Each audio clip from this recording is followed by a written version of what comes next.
Hey everybody, this little thing that I'm putting in here is because for 2 months I didn't have internet. And I'd been pre-recording all of these Agents of S.H.I.E.L.D. back in January and February. So when you see new content, I've got my haircut, things look a little different. But in these old videos, the set looks a little different because it is. And my hair's really long, so if anybody wonders what the hell is wrong with these videos, why do they look like this? Well, they always look like this, but I look different, the set looks different, and so I find it. I was rewatching them and found it a little jarring. And thought I should explain that for the foreseeable next like 13 or 14, probably 15 episodes of my Agents of Shield review, we're still gonna look like the guy with the long hair and the and the set's gonna be different until I start recording some of the newer Agent Old Shield new reviews. That's about halfway through season 4. So that's it. Enjoy the review, and we'll see y'all later. Also, because of things that happened, I haven't had the time to make any of the fake commercials that I like to put in, but we will be getting back to that as well as soon as I can make the time to put my head together for fun stuff to put inside these. So have a good day and enjoy the review.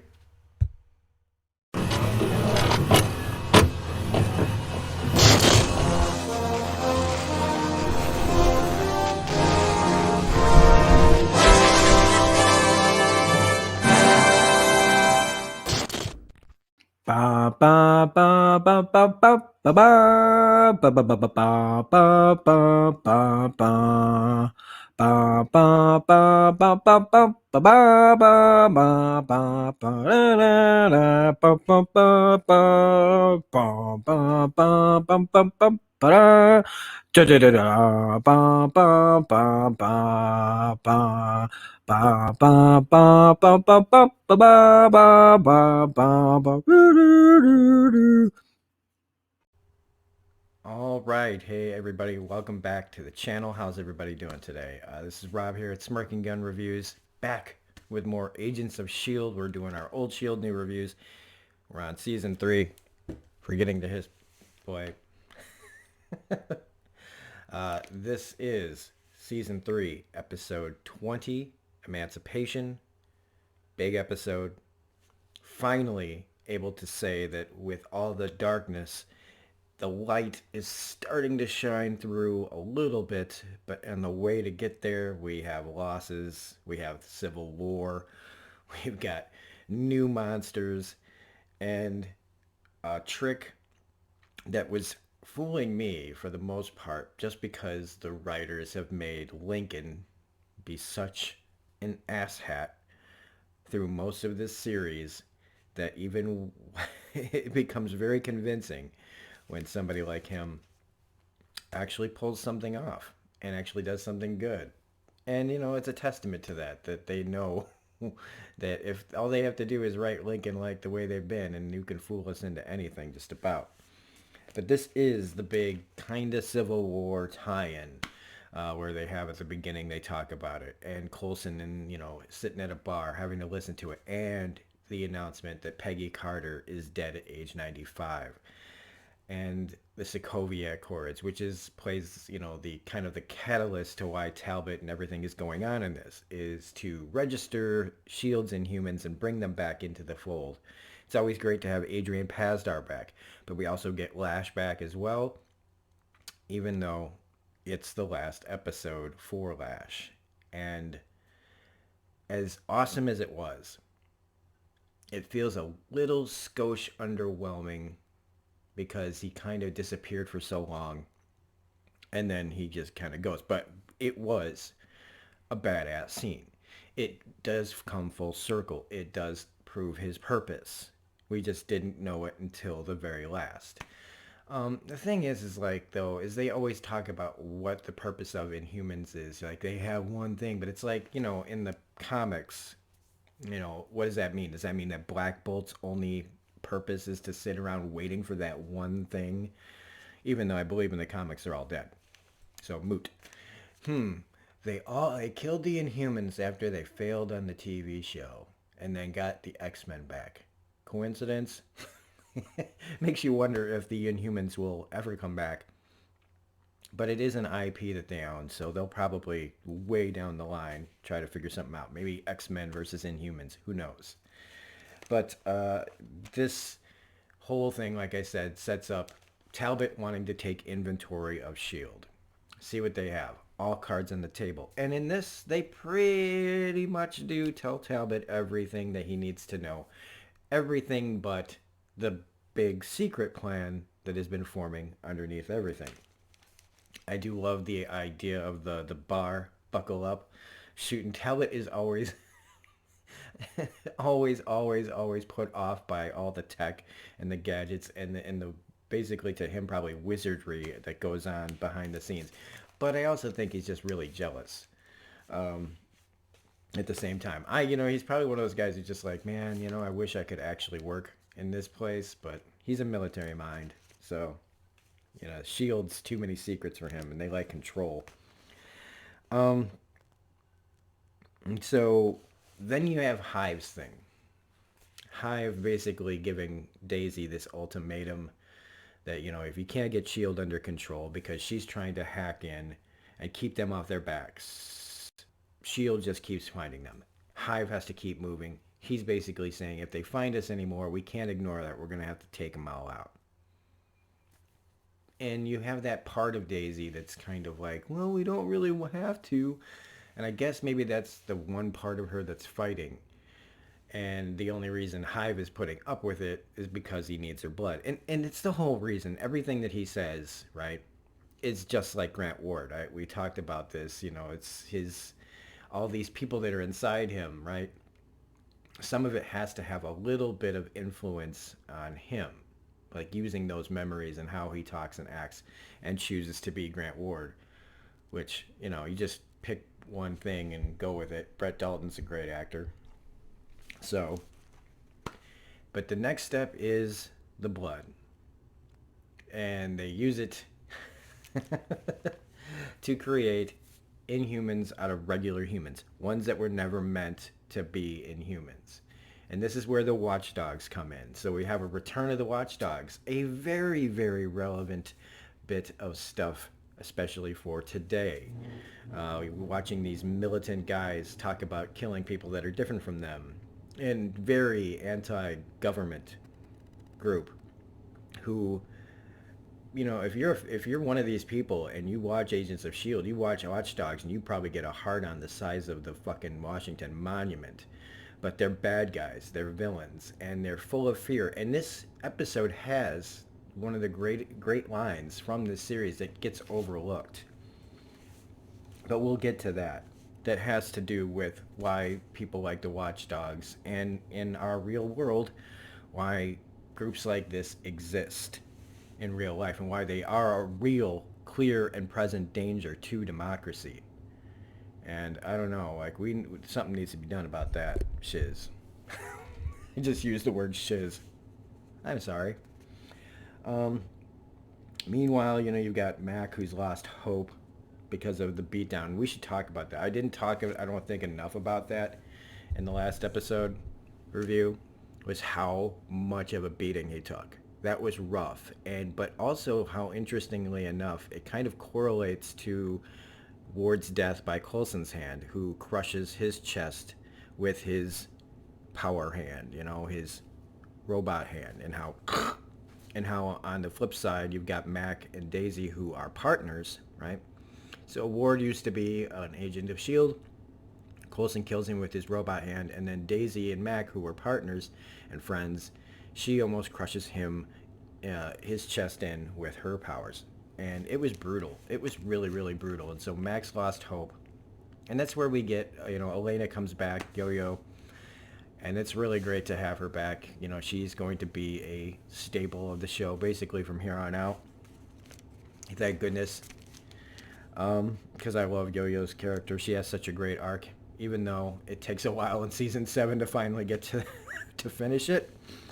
But they talk about faith.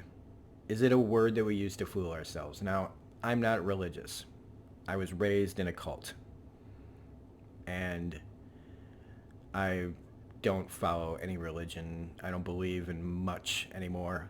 And that's not something to pity. I've come up with my, I have my own thoughts and ideas. I don't follow a belief system.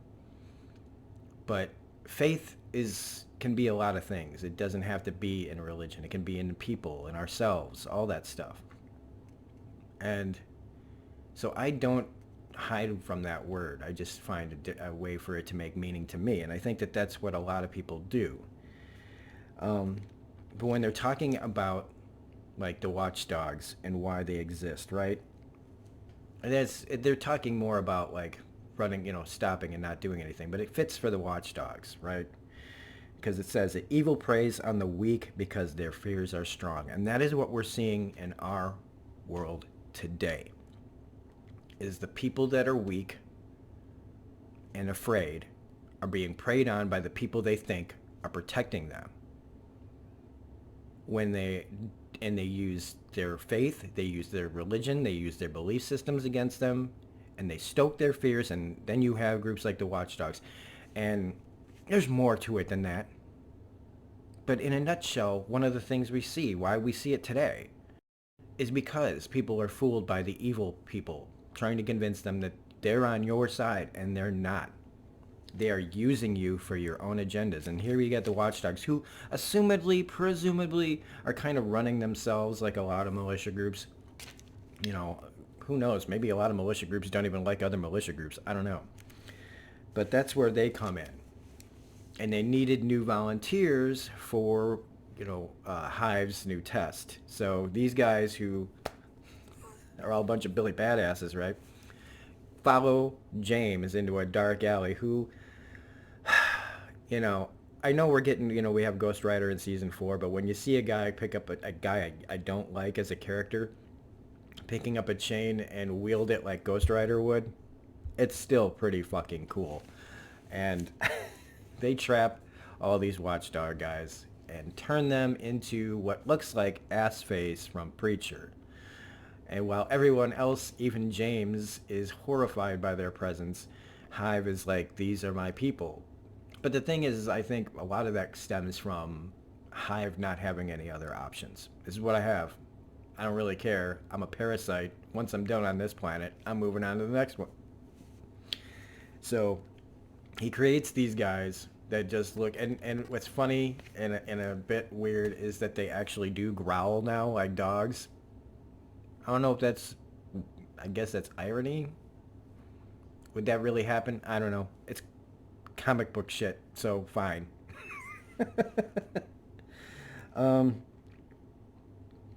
But then we have what else is going on in the base, and that is Lincoln.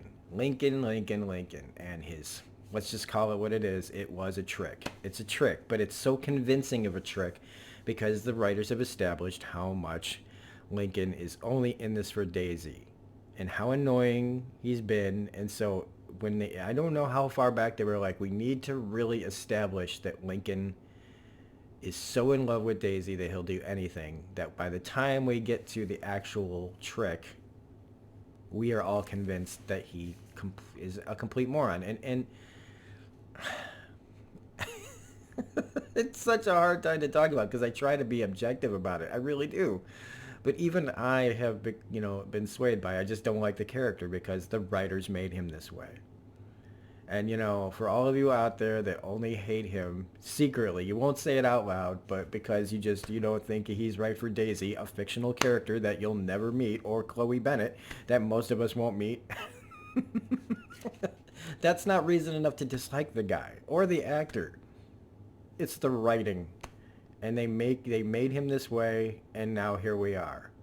But they actually used it for good here, is that they totally convince us, and he totally convinces Daisy that he wants out and does a whole MacGyver thing to get out. And that's all pretty cool, because again, details, all the little details that make you fooled. When he attacks Mac, you're fooled. And so when the Quinjet takes off, you're fooled, and you're crying, you're screaming at the television going, oh my God, he's walking right into it. And even I forgot.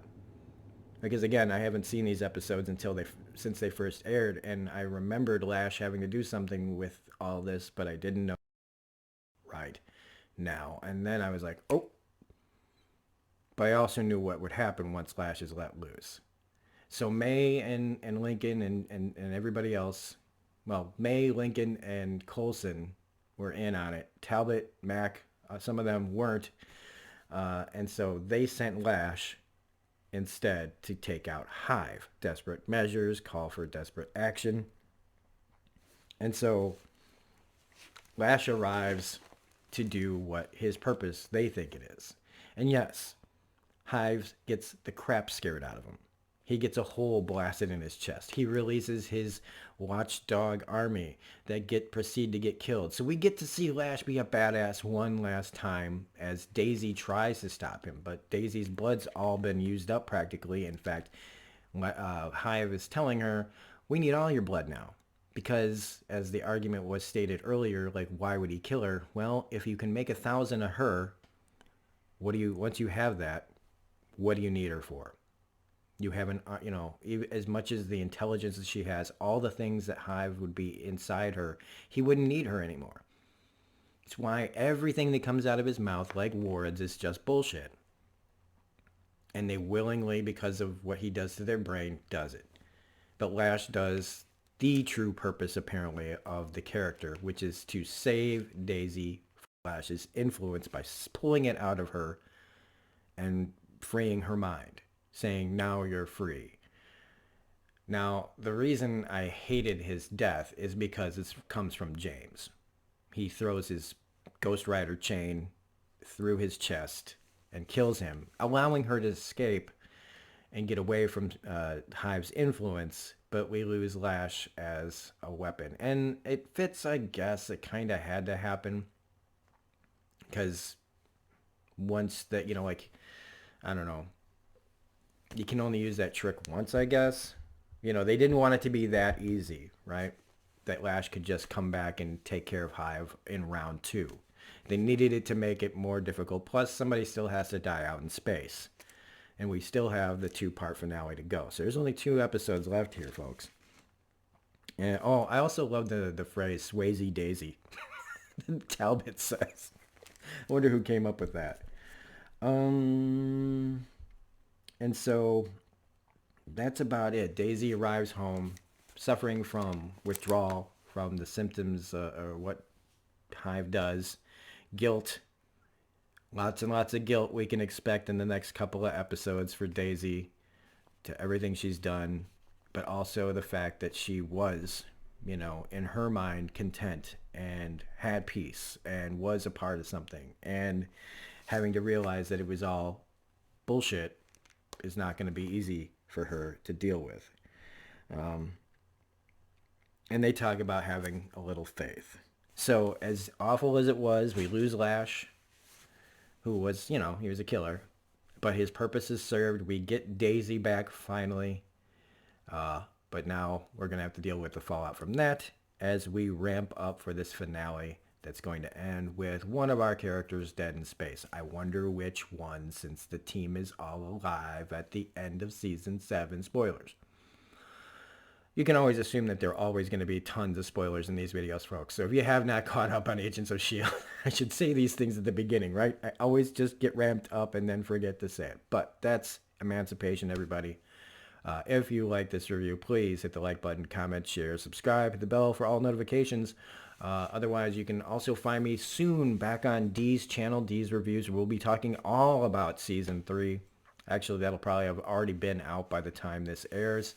But we'll also be discussing Season 4 coming up in April.